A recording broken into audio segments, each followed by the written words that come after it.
everybody, and welcome back to SFF180. It is Mailbag Monday for February the 10th, 2014. Thank you for joining me again.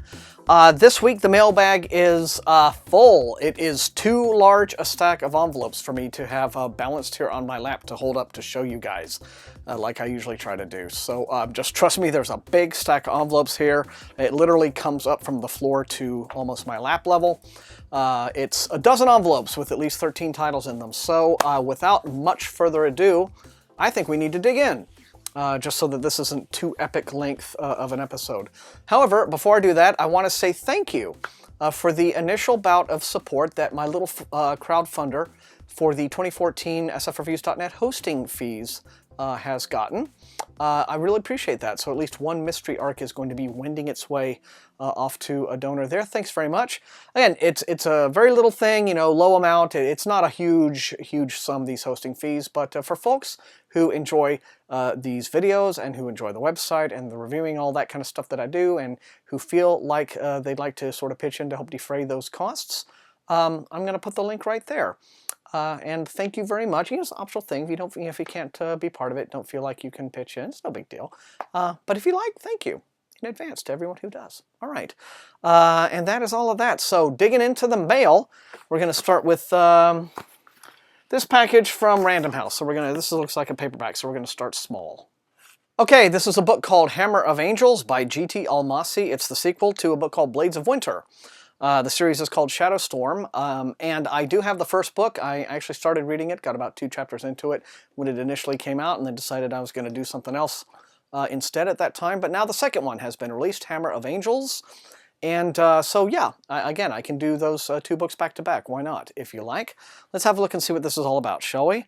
It's an alternate reality. The United States, the USSR, which still exists, I guess, and the Republic of China share a fragile balance of power with Greater Germany, which emerged from World War II in control of Europe and half the Middle East. To avoid nuclear Armageddon, the 4 superpowers use elite spies known as levels, who are modified with mechanical and chemical enhancements. So you have a futuristic tale, but one that has an alternate history behind it.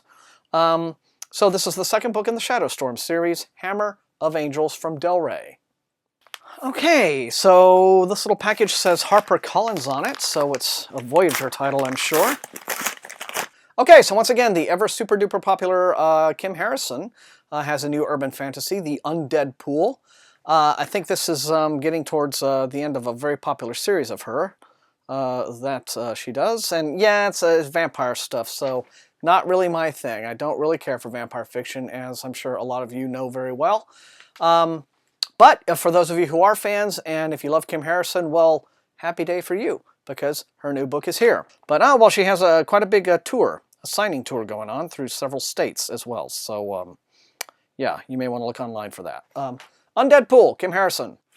Okay, so this is a very large package from Tor.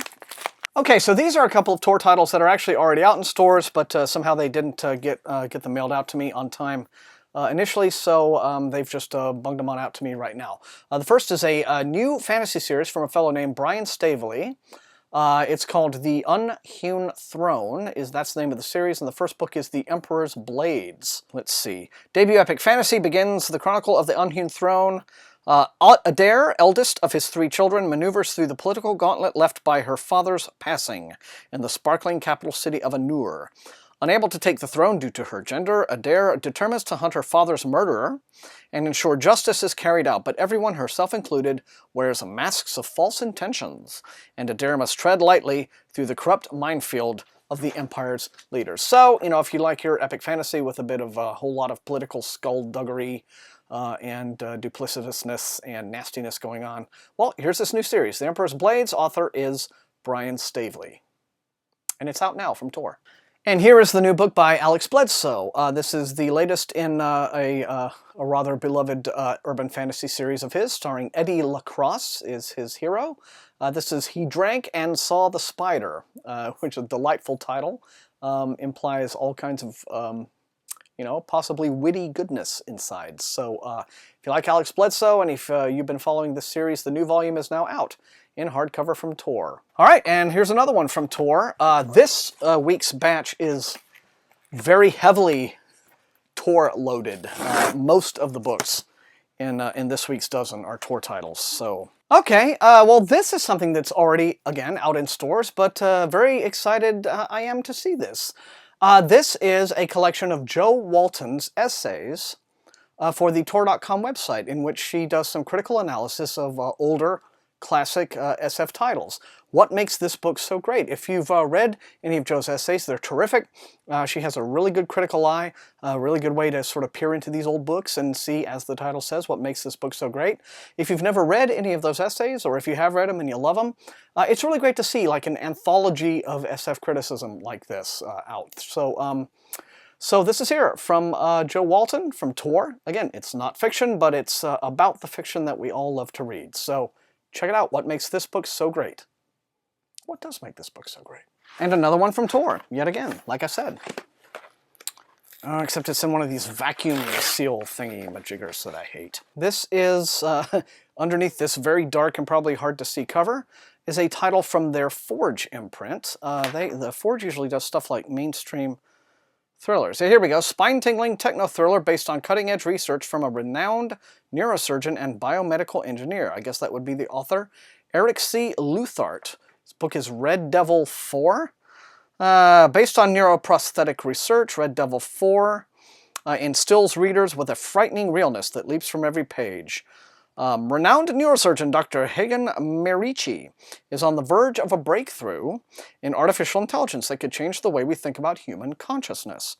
Obsessed with his job and struggling to save his marriage, the doctor is forced to put his life's work on the line when a rash of brutal murders strikes St. Louis. Okay. Well then, here I have a techno-thriller along with murder mystery and I guess detective story and what have you. The author is Eric Luthart. And the book is Red Devil 4. These kind of vacuum seal... It takes forever to open these. I'm not kidding you. Okay, guys. Well, you remember in last week's episode, I got the audiobook for this, and now the real thing has arrived on my doorstep. Like a Mighty Army from David Weber is the latest book in his Safe Hold series. Massive series of mighty tomes, big space operas that started a few years back with Off Armageddon Reef. If you would like for me to start digging into these series, this series, I should say, of big old books, let me know. Or if you've been reading them, let me know what you think of them in the comments, if they're worth a damn, and if you really think that I should dive in. I mean, being that they're big releases, I do want to read them anyway. I have them all, as always. But let me know what you think. Anyway, if you're a fan, Like a Mighty Army is now available from Tor. And more Tor, more Tor. At least it's back to normal envelope this time. Okay, Halo fans, like I said, I enjoy the games, but I don't really, do the tie-in novels myself. But if you are a fan of the books, the ever-reliable Karen Traviss has a new Halo novel, Mortal Dictata. Oh, something fell out of the thing. Okay. Look, this came with a... they didn't actually put it in the book, but look, this looks like a little card that Karen Traviss has autographed, and it's got sticky on the back, so you peel it off, and I guess have an instantaneous signed Halo book there. Well, the new Halo novel, Mortal Dictata by Karen Traviss. And it looks like that was the final book in a Halo trilogy that Karen has. And you see how up I am on Halo books that I had to... All right, back to the ugly vacuum sealy stuff, Tor. I hope this isn't a new trend. I really like those white envelopes. You can just open them right up.